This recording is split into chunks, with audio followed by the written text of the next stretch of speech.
Hello student, कैसे हैं आप। नेक्सस एजुकेशन पॉइंट में आपका स्वागत है। हम हाजिर एक नई वीडियो के साथ। आज हम बात करेंगे बीए प्रोग्राम 5th सेमेस्टर की हिंदी ए हिंदी अनुवाद, व्यवहार और सिद्धांत के ऊपर।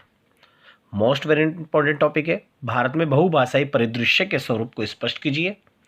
बहुभाषाई परिदृश्य के स्वरूप की संपूर्ण जानकारी के लिए हमारे इस वीडियो को लास्ट तक देखिए। अगर आपने अभी तक हमारे चैनल को सब्सक्राइब नहीं किया है तो हमारे चैनल को सब्सक्राइब करें, बेल आइकन जरूर बजाएं ताकि हमारी आने वाली वीडियो का नोटिफिकेशन आपको आसानी से मिल सके। चलिए शुरू करते हैं। भारत में बहुभाषाई परिदृश्य का स्वरूप क्या है। जैसा कि स्टूडेंट आपको पता है, भारत एक बहुभाषिक देश है क्योंकि भारत के अंदर बहुत सारे भाषा के लोग और बहुत सारे भाषाएं बोली जाती हैं। यहाँ बहुभाषिकता प्राचीन काल से चली आ रही है। भारत जैसे बहुभाषी देश में तो हमारा किसी एक भाषा के सहारे काम चल ही नहीं सकता, क्योंकि भारत के अंदर विभिन्न राज्यों में अगर देखें कि विभिन्न भाषा के लोग हैं। अगर हम चाहें देश में रहकर एक भाषा को अपनाकर हम अपना गुजर बसर करें तो ऐसा नहीं हो सकता, क्योंकि हमारे यहाँ पर बहुभाषा के लोग हैं और हमारे यहाँ पर बिना एक भाषा से बिल्कुल भी काम नहीं चल सकता। क्योंकि हमारे अगर हम बात करें सार्वजनिक क्षेत्र में या निजी क्षेत्र में, हम हिंदी भाषा को अपनाते हैं, साथ साथ इंग्लिश भाषा को भी, अंग्रेजी को भी, और इसके अतिरिक्त अगर हमने विभिन्न राज्यों की और क्षेत्रीय भाषाओं को भी देखा गया है। हमें अपनी बात बाकी लोगों तक पहुंचाने के लिए और उनके साथ संवाद करने के लिए एक भाषा के दूसरे भाषा के बीच आवाजाही करनी पड़ती है। जैसे हिंदी और उर्दू दोनों भाषाओं का मिश्रित रूप है। जैसे कि हम अगर तमिलनाडु में जाते हैं तो अगर हम हिंदी बोलने वाले हिंदी भाषा को इस्तेमाल करने वाले लोग हैं तो हम तमिलनाडु में वहाँ की तमिल भाषा का हमें सहारा लेना पड़ता है, या हम अंग्रेजी भाषा के आधार पर हम संवाद करते हैं। 1971 की जनगणना के अनुसार भारत में मातृभाषाओं की संख्या है 1652। 71 की जो जनगणना थी, भारत के अंदर 1652 भाषा इस्तेमाल की जाती थी। दुनिया के शायद ही किसी अधिक देश में इतनी अधिक मातृभाषाएं बोली जाती हैं। संविधान के द्वारा 22 भाषाएं स्वीकृत होना भारत की एक विशेषता ही है, क्योंकि भारत के संविधान ने 22 भाषाओं को मान्यताएं दी। ये वे भाषाएं हैं जिनकी समृद्ध साहित्य परंपरा है। भारतीय संविधान के अनुसार हिंदी एवं अंग्रेजी दोनों राजभाषा हैं। भारत सरकार ने 1960 के दशक में त्रिभाषा सूत्र का प्रवर्तन किया था।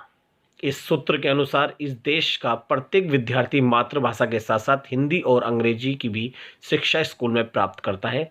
इस तरह बहुभाषिकता को भारतीय समाज का नींव माना जा सकता है, क्योंकि भारत के अंदर बहुभाषिकता के आधार पर ही चलन किया जाता है।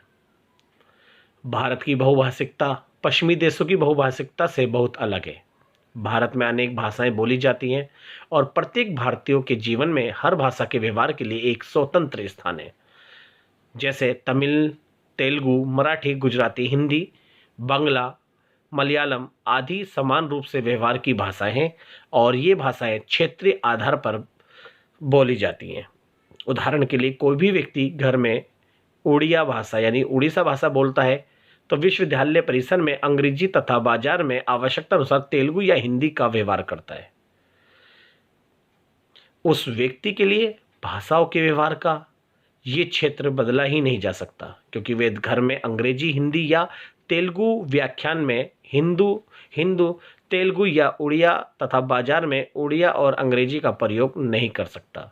जैसा कि ये एग्जाम्पल ये बताया गया है कि जैसे आप तमिल में रहते हो तो तमिल भाषा आती है, तो आप घर के अंदर तो तमिल भाषा बोलते हो, या कोई और एक मातृभाषा है पंजाबी भाषा बोलते हो, तो आप स्कूल या विश्वविद्यालय परिसर में जब जाते हो तो वहाँ पर शिक्षा आप अपनी मातृभाषा के आधार पर या तो इंग्लिश में या हिंदी में इसका इस्तेमाल करते हो, या बाज़ार में जब जाते हो तो आप इंग्लिश का प्रयोग करते हैं, क्योंकि पंजाबी या आप तमिल जो भाषा प्रयोग कर रहे हैं वो घर की भाषा है, जबकि हम कॉलेज में जाकर अंग्रेजी का प्रयोग करते हैं। तो इसलिए हमें बहुभाषिकता की आवश्यकता पड़ती है। आगे है, लेकिन दूसरे व्यक्ति की भाषा व्यवहार में गुजराती परिवार की भाषा और हिंदी कामकाज की भाषा हो सकती है। किसी तीसरे के संदर्भ में तमिल परिवार की भाषा हिंदी पड़ोस और बाजार की भाषा तथा अंग्रेजी दफ्तर में कामकाज की भाषा हो सकती है। तो आपने देखा है कि बहुत से ऐसे हैं, जैसे कोई इंसान राजस्थानी भाषा बोलता है मगर काम काज में वो दूसरी भाषा का प्रयोग करता है, या तो वो हिंदी भाषा का प्रयोग करता है या अंग्रेजी भाषा का। ठीक है, अनेक प्रमुख भाषाएं होने के कारण लोग व्यापार रोजगार आदि के सिलसिले में एक भाषाई क्षेत्र से दूसरे भाषाई क्षेत्र में जाकर रहते हैं, क्योंकि आपको पता है बहुत से ऐसे रोजगार अगर व्यवसाय की तलाश के लिए वो एक राज्य को छोड़कर दूसरे राज्य में जाकर वहाँ व्यवसाय करते हैं या नौकरियां करते हैं, तो उन्हें अपनी मातृभाषा को छोड़कर कामकाज की भाषा को इस्तेमाल करना पड़ता है। इसलिए हम भाषा का हस्तांतरण देखने को मिलता है, इसलिए बहुभाषाई क्षेत्र को बढ़ावा मिलता है। तो ये बहुभाषाई क्वेश्चन कहा, तो इसे आप बहुत अच्छे से टॉपिक को कर लीजिए। अगर आपने अभी तक हमारे चैनल को सब्सक्राइब नहीं किया है तो हमारे चैनल को सब्सक्राइब करें, बेल आइकन जरूर बजाएं, लाइक करें, कमेंट्स कर शेयर करना ना भूलें।